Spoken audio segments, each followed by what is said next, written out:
Thank you all for joining us today for this live conversation with Sunita ma'am. On behalf of Aroha, I'd like to thank you all for joining us. And I'm going to turn off the comments here so that you can see the speakers' panels better. Should you have any questions or comments, could you please leave them in the question box below? So we'll approach them at the end of the conversation. Thank you. So to tell you a bit about Aroha, Aroha Montessori Center for Co-Learning is a space for children and adults to engage with and learn from each other in a kind and respectful manner. As part of our co-learning programs, we have been organizing these kind of conversations for parents and educators with experts in the field of education, experts who have worked with children for a long time and can help us look at different issues, different problems that most of us are facing in today's world. You can check out our talks on YouTube, Aroha Montessori Center for Co-Learning. This afternoon's conversation, Mindful Observation, stems from a need of parents and educators to understand the benefits of and subtleties of observation. Observing your children, understanding your children, observing ourselves, and to see how we can help children better. So we have with us Ms. Sunita Subramaniam, who's a senior Montessorian, facilitator, and trainer with a strong and effective presence in the field of education for over 30 years, working with children and with adults. She has a diploma in Montessori education in primary and elementary, and also a diploma in music, which is an added advantage to many of us. She has worked in many prestigious schools in Chennai and has founded 2 Montessori schools herself, which are Shiksha Yatan and Savitri. Shiksha Yatan and Savitri. She was involved in spreading the Montessori methodology, even the corporation schools, through her work with Kalvi Research and Kalvi Trust for Research and Foundation and Education, and has been faculty at the Indian Montessori training courses for quite a few years. She's currently consulting with schools in Chennai and Bangalore, training and mentoring adults. Personally, I've heard so much about Sunita ma'am during my course from teachers at Abacus and from my friends from the Montessori circle, but unfortunately I've had very few chances of interacting with you. But in planning this event, the short discussion we had about what observation is left me mesmerized. So I'm looking forward to this talk, ma'am. Thank you so much for agreeing to do this talk with us.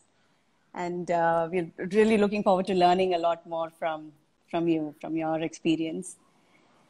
So as facilitators in the Montessori sphere, one phrase that we constantly hear is observation is the cornerstone of the Montessori philosophy.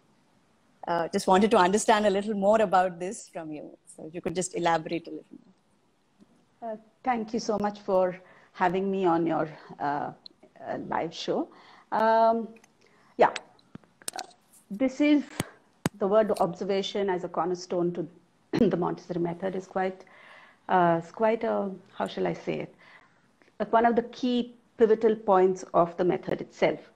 And sometimes it's not just in the Montessori method actually, but observation is the way all of us have learned from the time we were children. And somewhere along the line, we've forgotten that that's what helped us become who we were. As children, that's how we learned. As babies, that's how we learned. Our observation in different ways. We saw the people around us, we absorbed whatever was around us, and we learned. And in helping children learn, just as in any other profession, I think observation is the one that is really necessary for us to know about the world around us and the people we deal with and everything. And it's not just us teachers who need to know about observation. I mean, every profession, it would be the cornerstone. And I've had a lot of people help me become aware of the fact that how much we need to observe and how much I mean, this from, as I was saying, it's from all parts, all walks of life. I've had, as I was sharing with you earlier, I've had a person who helped me notice details in a temple, and he was just a priest at the temple who took me to the statues over there and asked me to look at details. There was another person who asked me to look at details, and an artist needs to look at a lot of details, and observation is the one that helps them hone their talents and be able to express. So when it comes to observation as part of being a facilitator in a Montessori classroom or a directress in a Montessori classroom, it really means that you need to it's not just about seeing what is in front of you, but actually being aware of the small details that go into helping the child. And, when we do the training as adults, we are told that, to observe. And we do. In the part of our training, we take, and there are a couple of weeks that we sit and observe children. But that may not be so possible when we are actually working with children, because we can just not sit back and take those 2 weeks that we took when we were doing as part of training. Absolutely. And, just sit back and watch the children without getting involved, just being able to see what they're doing and learn from them. That's a luxury when we become teachers in the classroom. And, but the fact is that if we don't continue to observe while we're on the job, then we lose the capacity to help children. So we have to be constantly observing not just the children, but also ourselves. Right. Because when we observe the children, it's also how we are looking to see how we would help them is also observation of ourselves. And I remember Dr. Montessori in one of her lectures on observation, I think this was in 1939, 36 or something like that. She's written that, she says that when she was helping train teachers to go into the Montessori classrooms, she said that I wish I could give all of you a string of beads, so that when you're observing, you have to also judge how you are reacting. So sometimes when we see something happening in the classroom where a child is struggling, or we feel the child is not doing something quote unquote as it's supposed to be done, our natural, what shall we say, we are so intent about making everything correct that we sometimes tend to intervene when it would be better to sit back.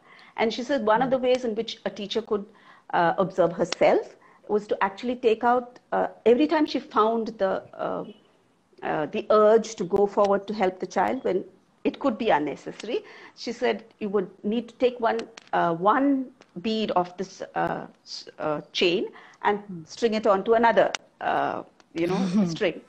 So that would, then you would see how many times you actually had the urge, and then you had the need to do something else to stop yourself from going and interfering. So right. when you have to observe, it's really about that, to take a back seat and observe what's happening, because that could tell you a lot about what's happening in the classroom, where you need to interfere, where do you need to, I wouldn't say interfere, I would say intervene, where you need to give the help, and where you need to step back and say, okay, maybe the child needs to struggle a little bit, maybe the child needs to work it out for themselves, and they will come there. That is so much a part of the learning of being observant in the classroom and watching what happens. And it's about one of the things that I have learned over a period of time about observation is about saying, let me look at what the movements of the child is saying. And not like as soon as you see something happening which you feel is not what it should be happening, the way it should be happening, you, as young or inexperienced teachers, we sometimes tend to want to go and set it right for the child and give any, and totally unnecessary help, in that sense.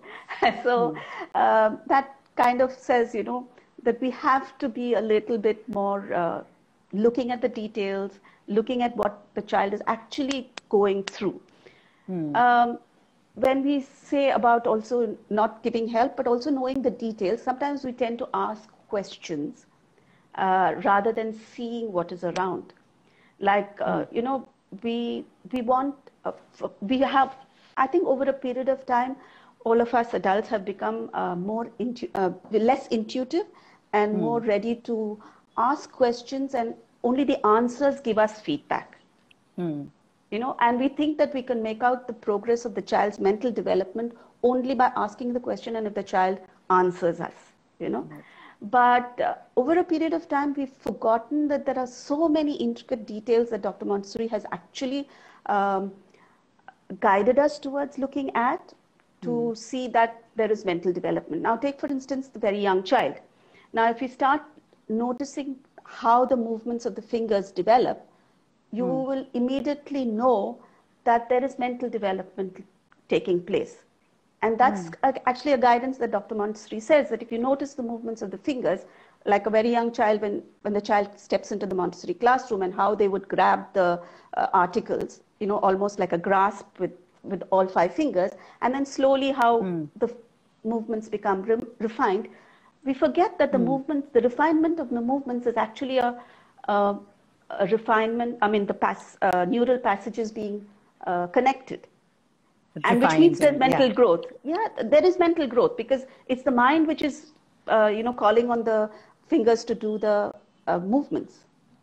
And so if by just looking at the child's orderliness of movement or the child's, the way in which a child does an activity, will tell you that you don't have to question the child to say whether the child has moved intellectually too, because if it wasn't for the fact that the intellect and the movement are kind of, I mean, Dr. Montessori does say that hands are the instruments of the mind. So if the mind was not working, the hands wouldn't get their movements refined. So much of our help to the children would depend totally on our observation of children and what they do, how they, it's not just what they do, but it's also how they do. And Absolutely. That's what we need to take a back seat to observe. And not, you know, not the minute we see something, not as we would see it, you know, like children make mistakes, and in the process of refining their movements, they will go through some clumsy movements. So when they go through those clumsy movements, it's for us to step back and say, that's the way they learn. That's the way they will perfect their movements. That's the way their mental movements happen. So then we have to take a back seat and say, give them that space too. And that's what the prepared environment is all about. Right. Giving them the space to make their mistakes. Yeah. So that's amazing to see how, you know, just the working of the fingers, observation of working of the fingers help us to learn so much more about the child. So that's really good. Yeah, that's something that is kind of a takeaway for, I think, many of us as Montessori teachers in the classroom, but also for parents at home when they are observing. Yes, because we don't need to always question children to see where they are. You know, we don't need to question children to see whether their development is okay. If we look at them, look at their demeanor, you look at their and usually if there is something that in our observation, we also see that if the children are not, if their movements are not graceful, if they're clumsy, then that's also telling us something. It's telling us that something in the environment is not working towards the development of the child. And then we have to look at the environment and observe the environment. And we as part of the environment could also observe ourselves to see how we are reacting. How we are reacting to what is happening to the child and know how to help the child at that point. So this observation is not just about another person, but it's also about yourself. And that is so important. So not to jump at conclusions or judge. judge the child or the situation. Yeah. Yes. Wow. We make the observations and then question the observations. I mean, then question the data. I mean, see, observation now is not just, I mean, there are so many meanings to observation. Now, if you say the word observation is a noun, okay, and it can be a countable noun and it can be a non-countable noun. So when it's a non-countable noun, it's the fact that we are observing, we are noticing, we're taking in, we're seeing, okay? But when you think about it like making an observation, like I see that such and such a something, I can see so many things happening, and then it becomes a countable noun. So there are shades of meaning even for the observation. So then you can also have the shade of meaning of, like you say, whether I'm being subjective in my observation or objective in my observation. And so the minute I become subjective in my observation, then I'm coloring it with my feelings, and I'm not seeing what is there as it is. Right. And that will not help me really be very helpful to, the child when I'm working with the child. Right. And it's not just with the child, but even with the people around me, whoever it is. So the minute my emotions, my feelings, my judgments come on to that observation, then it's really not helping me come to the correct way in which to address a particular observation or something that I have seen. Yeah, I read this also somewhere. Dr. Montessori says how even praise or help or even a look can disrupt the child doing an activity or kind of interrupt the child with his or her activity. So, very true. She actually said that, every unnecessary help is a hindrance to development. I mean, that's her statement. She says every unnecessary help is a hindrance to development. So the minute we start dominating by, helping the child, then the child will withdraw and the child will not work on his or her development. And that's where, we have to be very clear that we will only give, I mean, that's where our observation comes in, so that we know when to help and when not to help. And observe a child without the child knowing. She says if the child is even aware that you're observing, even that is it's like, when people stare too long at you, you kind of get the feeling that, something is, something is happening. Yeah. It's the same with children. Absolutely, yeah. So there's that, when I'm, it's like when I'm so totally looking at you, and if I'm looking at you so particularly, it must mean that I'm also kind of, my thoughts are coming too, and that can disturb the whole environment.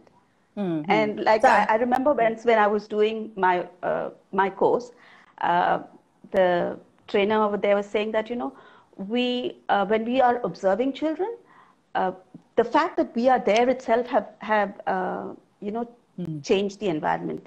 And she says that, even a fly on the wall can change the environment because it brings notice and attention to itself.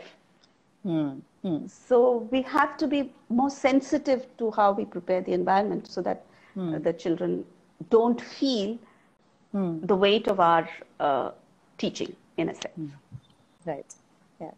There's another quote, an interesting quote from Dr. Montessori. I quote, she says, as soon as the concentration has begun, act as if the child does not exist.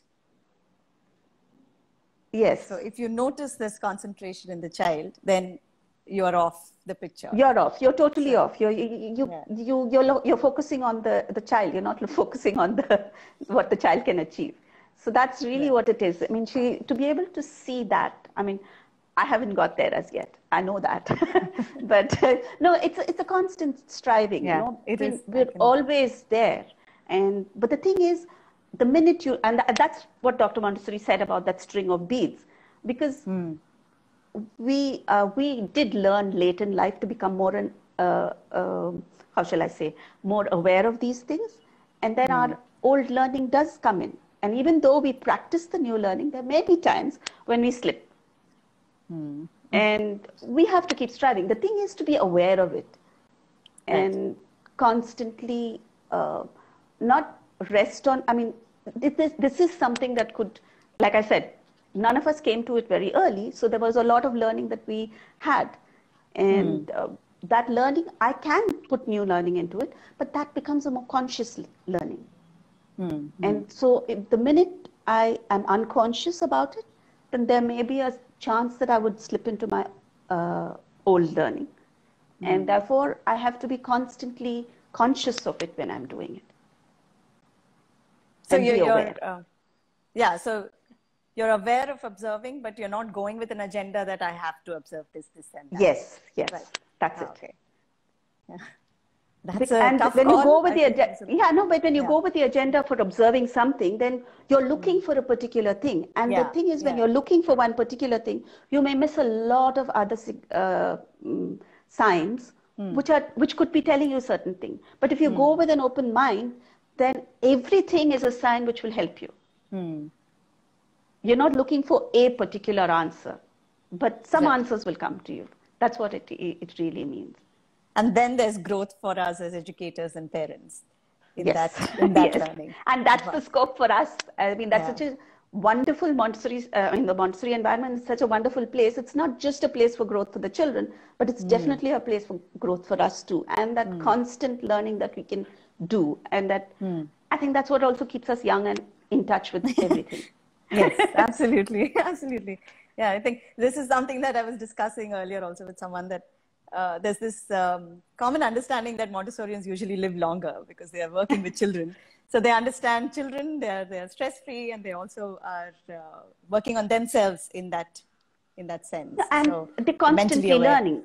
No, you're constantly learning. But sometimes you feel like, very often you say, oh, I'm too old to learn these things. But if you feel you can learn at any age, I mean, I'm not using word age as, a particular number, but I'm saying that if you feel you can learn all the while, there's no barrier to it. So it keeps you enthusiastic. It keeps you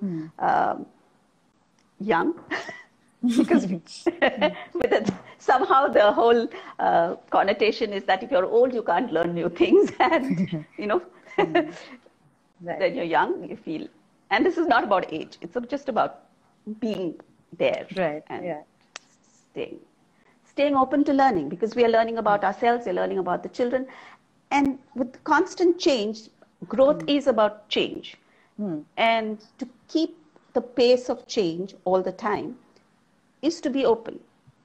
And when I'm saying change, it's not dramatic. It's like gardeners, people who are interested in plants, noticing every little detail in their garden, a slug, a mildew here, or 2 new leaves coming out, or something like that. It's the changes that you see in each child who comes to you. And therefore also the changes that you see in the way you act or react in the classroom. That also is from your previous experience, but you've learned something and you've moved from there.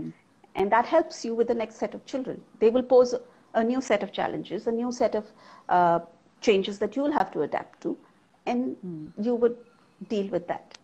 So all of this is only possible through observation and observing both the outside and within yourself. And that's why it's such a key thing that Dr. Montessori said it was not only about observing the children, but it was observing yourself also. Because she was talking about the spiritual development of the teacher. One is the technical aspect of the teacher, that you have to learn how to teach the lessons, how to give the lessons, all of that. But there is the spiritual growth of the teacher, where you remove your prejudices about what or how the child can learn, what or how the child behaves in a particular way or in a particular situation. And we've all got these preconceived notions and prejudices about how children would be.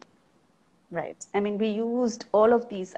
I think before we came into the Montessori training or we came into contact with anything to do with Montessori, I think all of us at some point have judged children and, have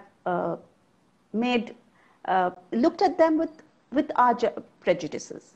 Absolutely. And dealt with them because of that. And so we have to also grow spiritually. And one of the things is when I start observing myself and observing the children, then my growth, my inner growth, my personal growth is also there at stake. And it's helped by my observations. So we treat the child with new set of eyes every day, or even every hour, even probably. Yeah. Yeah, every day. I mean, I think we should step into the classroom every day.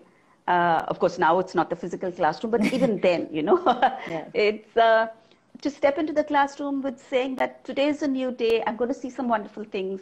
You know, not to say, oh, yesterday this happened and I hope this doesn't happen. You know, something similar doesn't happen. It's not like that. So you come in with new eyes every day and saying, I would see what I would see. See, because the other thing about it is sometimes we have these prejudices about children and we're making observations.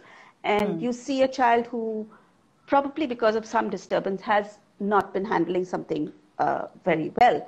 And the minute you see that child, you know, going towards something, and you have to stop yourself from preempting the child's activity by saying, now let me just watch what the child does today, not saying, oh my God, I hope he's not going to throw it out of the window, that piece of material or something like that. And rather than that, just give yourself that time to say, let me see what he's going to do with it. And that child will surprise you, because that could probably be the day that the child settles down in class. Right. You never know. Yeah, and and we do it. I mean, we do it not just in the classroom, but very often at home also. We see a child picking up something, and before the child, we even see if the child is handling it with care or whatever. Maybe it's a glass, maybe it's something. We preempt the child by saying, "Don't touch it," because we're already thinking that the child is going to, you know, break it or not handle it well or something like that. And 9 times out of 10. If we had kept quiet, I would even say 10 times out of 10, if we had kept quiet, probably the child would have handled it very well. But the minute we say something or even think it, I feel, we have changed the environment, and, you know, the child could have become clumsy and we could be part of the whole mishap if there was a mishap at any point.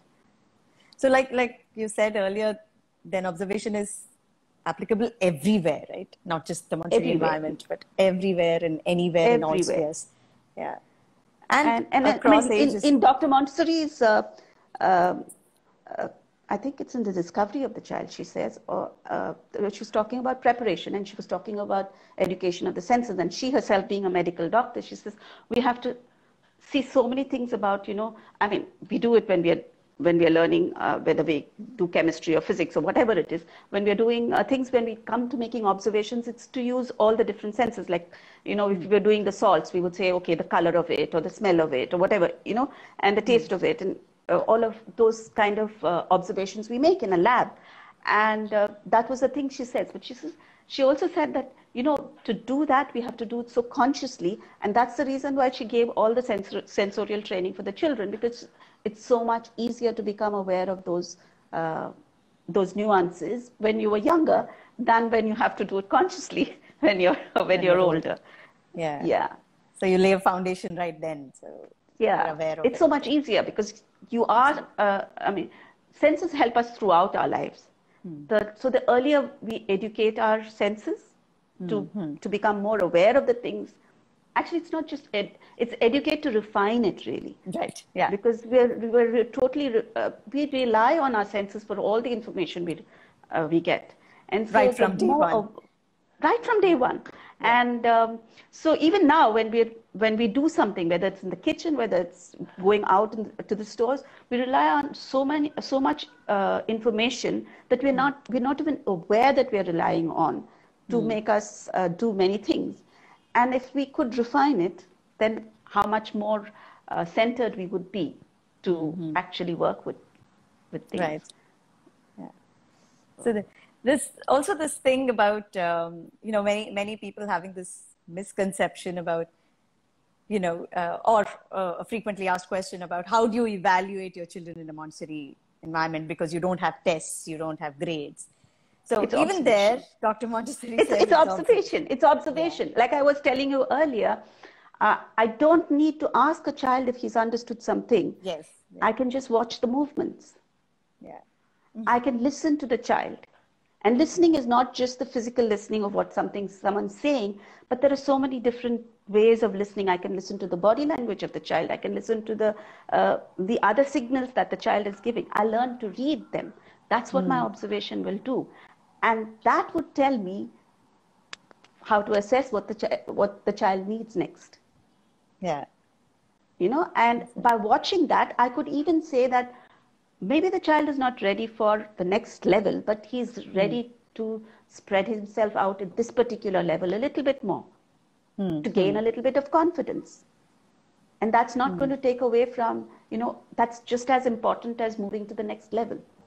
It's about saying, what do I need at this point in time? Or what does this particular child need at this point in time? And it's about fulfilling the needs, because this is about aiding development. It's not just about literacy, or it's not just about numeracy. It's about aiding development. And numeracy and literacy are part of it. It's not the whole. Because literacy and numeracy, if you think about it, it's only about a few thousand years old. But the human being has developed through, much more for centuries. So even if we take the very young child, it's not that we will not teach the child numeracy and literacy, but is it the way? Is it the need of the child in this particular way? That's what we have to see. Right.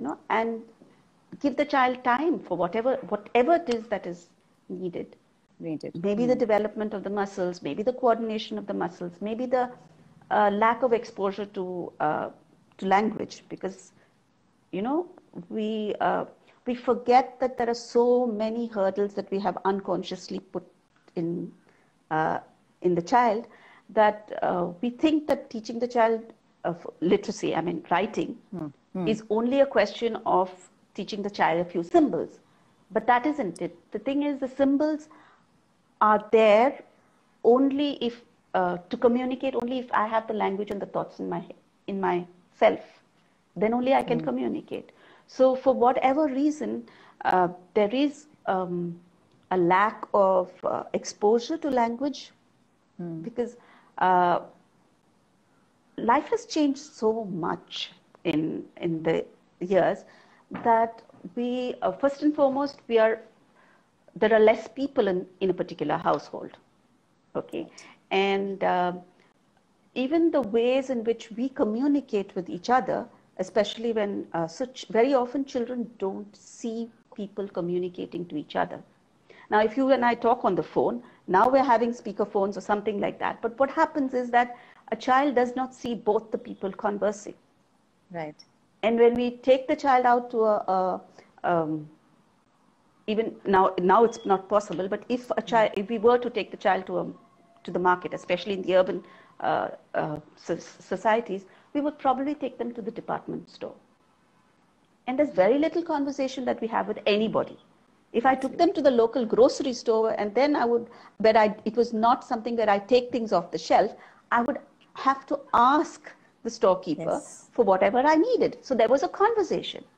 And the child, if I was carrying my child with me, would hear it and both sides of the conversation. But what happens if the child is watching me speak on the phone? He or she is only listening to my side of the conversation, but not to the other person. Absolutely. Yeah. So where is this idea of language development itself happening? We have to see. So it involves that we, talk to the child more also, because what we don't observe about these things, and we start getting worried when our child doesn't speak early enough or is not picking up certain things early enough, is we have not observed these aspects of it, of how much in ourselves as adults in the house, about how much exposure the child has had to language. And what is the kind of language that the child is exposed to? Is it only instructions by us? Then the child only knows instructions. The child doesn't know how to communicate. And so what is it that how have we passed on this gift, this beautiful gift of humankind, which is our language? Right. So that's also a aspect that we have to observe for ourselves, of ourselves, of what we are giving to the child, not just in the Montessori classroom, but also at homes. And I do believe in Montessori classrooms also. I mean, forget the pandemic and now, but even in our classrooms, how much of it are we doing constantly? Because the aspect of language, or passing on language for communication, for other things, is not quantifiably observable, like if I gave a presentation in the exercise of practical life, or the sensorial or the mathematics aspect of it. So we very rarely keep track of how many language activities which don't have material, which are to do with the group, how many of those activities a child has participated in. And so that's like another singing, observation that we, like story. singing, like conversation, like listening to stories, and having periods where we just converse with the child. Right. And for no particular reason. But we need to be aware that, have we made those opportunities? Have we created those opportunities where we've spoken to the child? Have we created opportunities where we've listened to a child who wishes to speak? Right. And it's not only a question answer thing where we have a thing and ask the child, have a group where we ask a child we share some information, and then we ask a child some, input to know whether the child has actually participated, was there present in the, in the session or not. But it is also being aware of how often a child has actually been around, whether the child has listened. Are we aware that if the child has been too shy to open up to us, but somewhere in the corner the child repeats whatever we have done as part of conversation to themselves or to their imaginary friends. These are all parts of observation where we would see, because that's part of the development. The child feels safe with an imaginary friend, and the child is seeing, and that's it's not frightening if the child is trying to talk or sing to himself or herself. That's quite natural. Right. When they're not very comfortable speaking with the rest, and they're practicing it by themselves. Like sometimes we do it in front of the mirror in somewhere else when we have to talk to a group before, and we're practicing or something. Right. Like absolutely. Yeah. And so those are also observations we have to make, because that will help us also know the children better and help them. This kind of paves way into one of the questions that parents also ask us, especially in these times when everybody's at home and everybody's busy with their own juggling with so many tasks, with so many activities. And so in this situation, how do we observe a child, and what do we do with that observation? So one of the things that you said is about conversations and things like that. Yes, and then definitely involve them. Observe them in the conversation. And see, when you do some things, very often now, it is there, but in between it went down a little bit, and it's coming up again, is when we involve ourselves to be participatory in household activities together. For the very young child, and even to little older children, being they don't want to be served all the time. Right. Okay. And so what we tend to do, because it's easier for us, and especially when we are juggling a lot of things, is that we tend to do for the child before the child, can put their hands out. Right. And that actually kind of brings a kind of separation between us and the child. Whereas the child wants to be part of the activity, whether it's serving or whether it's feeding or eating with the family or helping with something in the kitchen, even if it's a very small, mundane activity, which we ourselves would do it in a jiffy and the child would take about 5 minutes, I think we have to give it that time. But it requires a little bit of planning on our part to say, okay, it will take me only 2 seconds to do it. It will take son or daughter 5 minutes to do it. So just let me give that 5 minutes earlier. I mean, let me not put it off till the last moment and then, I can't wait to have them do it, so I will do it myself. So it requires a little bit of planning to say, help set the table, help fold the clothes, help even dressing themselves, the very young child. And when we think about the observations that we would make, is that when I'm dressing you, when I'm dressing my child, the movements are opposite. But if I was to, stand, like when we are doing recordings for presentations to be given or something like that, and I'm trying to see that the view that you get is the same view that you should be using. Right. So somewhere, if you put the dress out in front of the child, you stand behind the child, and you see, you give the child the way in which they have to put their hands into the shirt or into the dress that they are doing it, and then put it over them. And it's not a mirroring image that they see. It's not the image is not mirrored, but it's actually the image that which is right for them. That's an observation you have to see about how you're helping your child rest. So rather than having them opposite you, have them on the same side as you, and then help them dress it, and stand behind them while you're putting the dress on the child. Yeah, so then the child gets that thing, and then slowly the child would be independent. The child doesn't require you to do it. You'll find that the child is putting their hand in much before you even have to pick it up, the dress. So these are observations that you can make on how you are giving something to a child. Will it aid their independence, or is it going to take away their independence? Curtail it, yeah. And that actually frees you.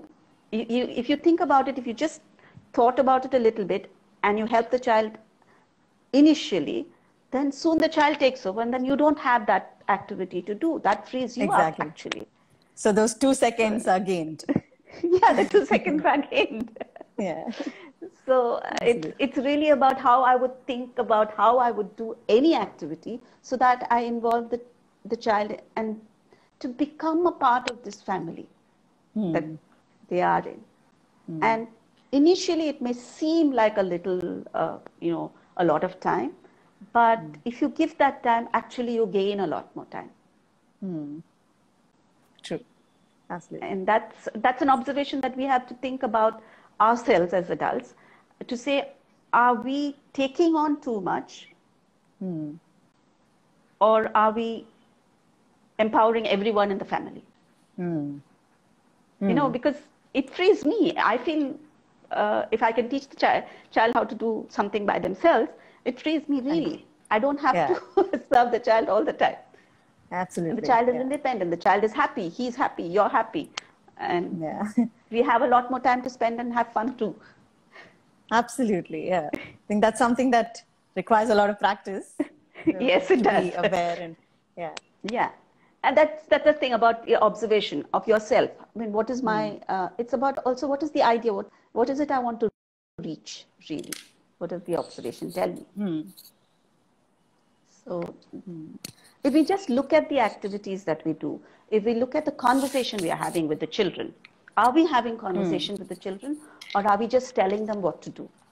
Then it becomes very instructional. And if children are learning language from us, then they only learn to give instructions. Right. And if that what we want? Have some conversations with them, really share things with them. And then they know what sharing is all about. Because sometimes what we do is we, especially now, we would think of, that, okay, there are some things on the media that we don't want the children to watch, but we could let them watch, something like Animal Planet or something, National Geographic. But what we forget is that most of those things, when the children are seeing those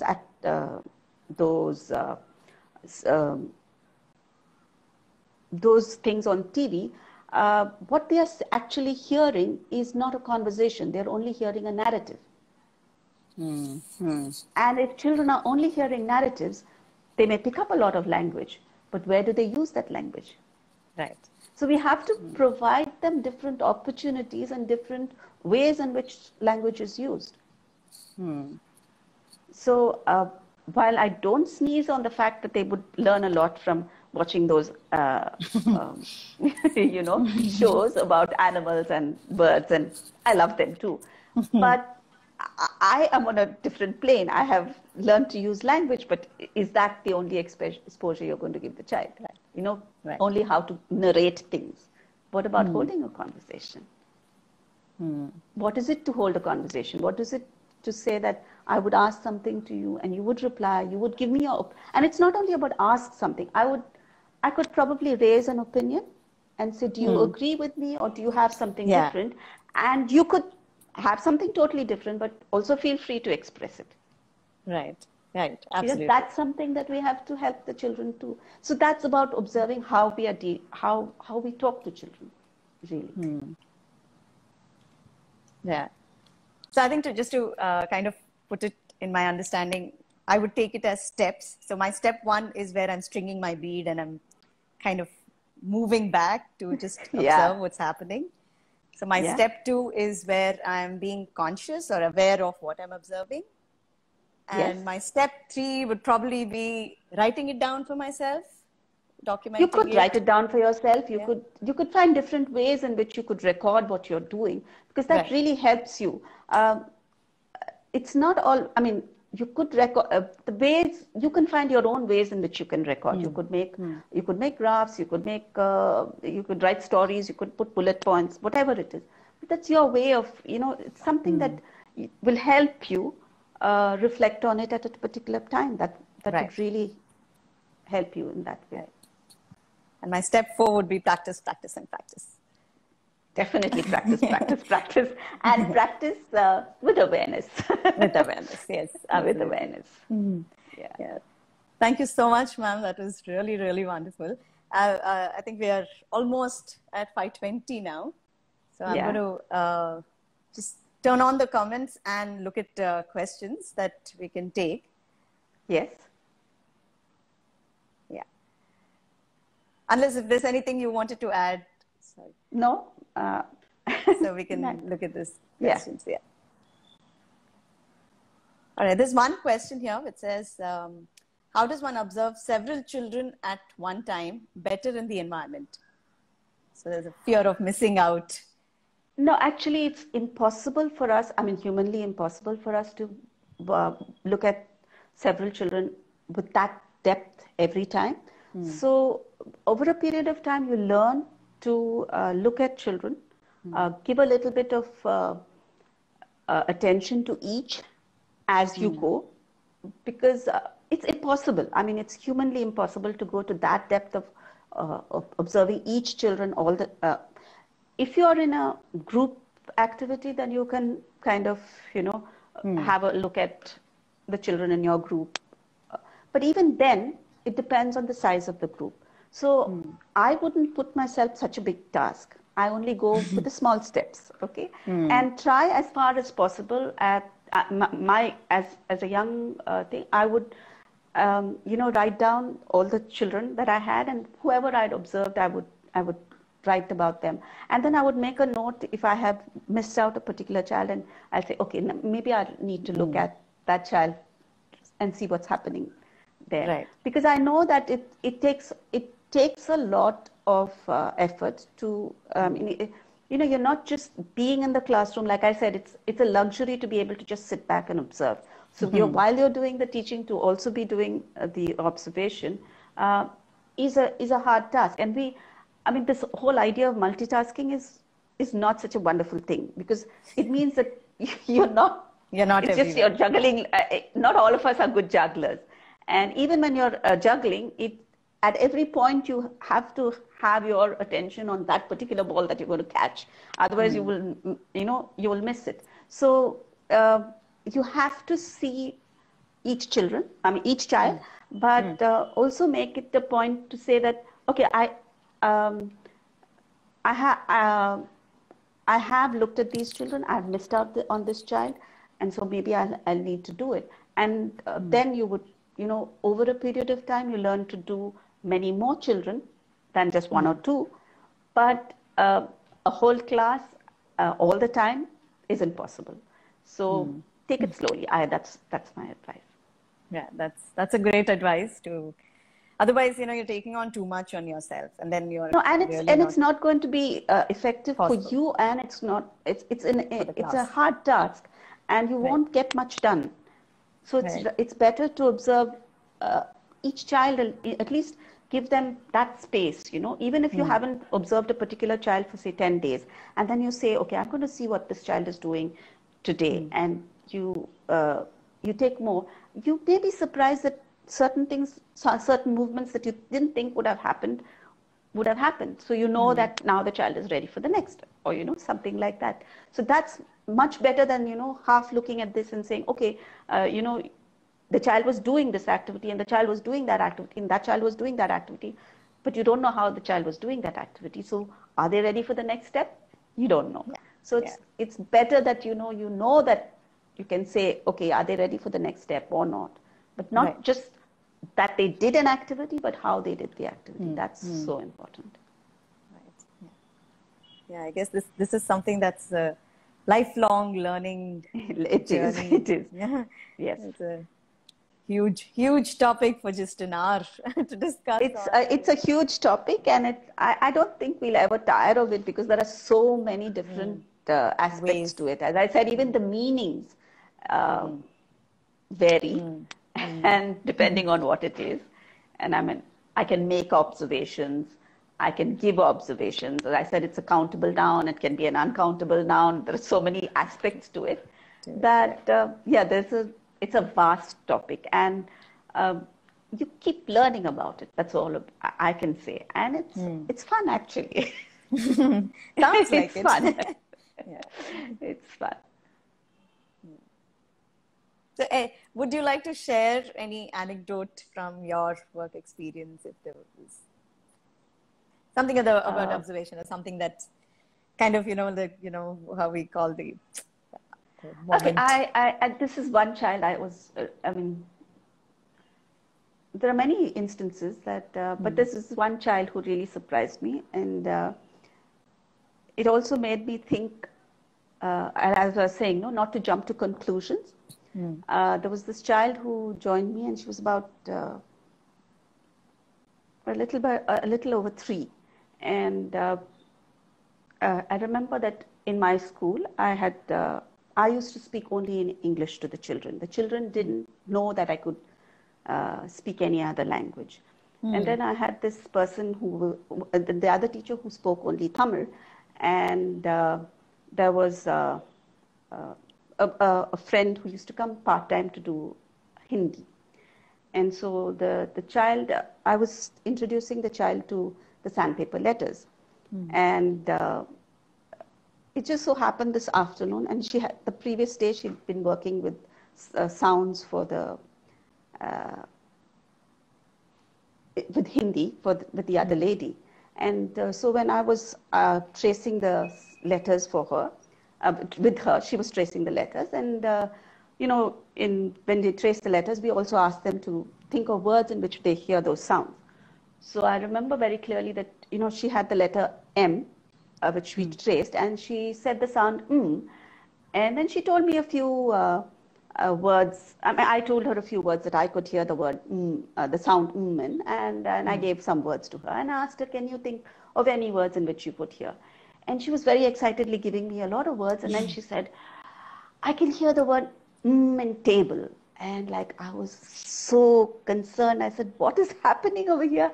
And I was saying, I was both judging her and judging myself. And then she told me that, she told me the name of the lady who was doing Hindi, and she said, she told me. And for her, because she was translating for me, because she thought I didn't know the word in Hindi, she translated the word maize. Maize. And she can hear and maize. And she was so far ahead of me, because she could translate it. And she said, I can hear the word in table. And in Hindi, she can hear it. But for me, because she didn't know the word, whether I'd understand it or not, she was translating the whole thing. She translated for me. It kind of floored me. It just was so amazing that the child could say, okay, she won't understand it, so I have to translate it for her. And she's Right. heard it in another language. It's amazing. So this Oh, is the one of the connections that she she's was made. the connection Awesome. she made. Yeah. And I remember she did this with the language for me. It was really amazing because the three of us would give the names of different fruits, vegetables in the languages. And I overheard her saying, um, one afternoon, I was working with another child, and she was working with the adult who was speaking Tamil, and she picked up a picture. I don't know what picture it was, and she told her because that lady spoke in Tamil. She said, "Auntie, ninga ida," and she gave the name in Tamil, and she says, "When Sunita auntie looks at this picture, she will call it this." And she said, "Jab auntie aayegi, wo," and she gave the name in Hindi. I mean, she could relate to the person, and she just off the cuff she went into the language that person would speak. Would speak. And yeah, and that's these are what I'm saying is when you listen to the children, you don't need to ask them questions because children don't hide their knowledge. I mean, you and I may say, "Oh, I don't need to tell people that I know this or not the other." But when children know something, they won't hide it. I mean, you will hear it all over the world. So it's about listening to them also. I mean, that's where your observation really helps. Absolutely. And who are we to evaluate all these Yes. little children? I mean, they're so much far ahead of any of us, I guess. Yeah. Absolutely mind-blowing. Yeah.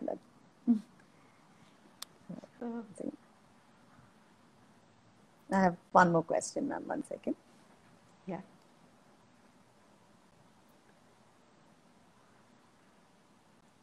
This is from Lakshmi Vishweshwaran. Oh, it's not a question really. She says, "Thank you for the wonderful session, Sunita ma'am. Each and every word which you said was an eye-opener." Thank you. There's a comment from Uma ma'am as well. "Enjoying the session, Sunita, continuing to learn." Sindhu. Thank you. We are at 5:30. So yeah. Okay. Yeah. Thank you so much, ma'am. Thanks for this eye-opening session on observation. And I think as parents and educators, we'll keep this going for sure and keep learning. Thank you so much. Thank you. Yeah. Thank you so much for this opportunity. Thank you, ma'am. Pleasure. Thank you all. Thanks for joining us. Thank you.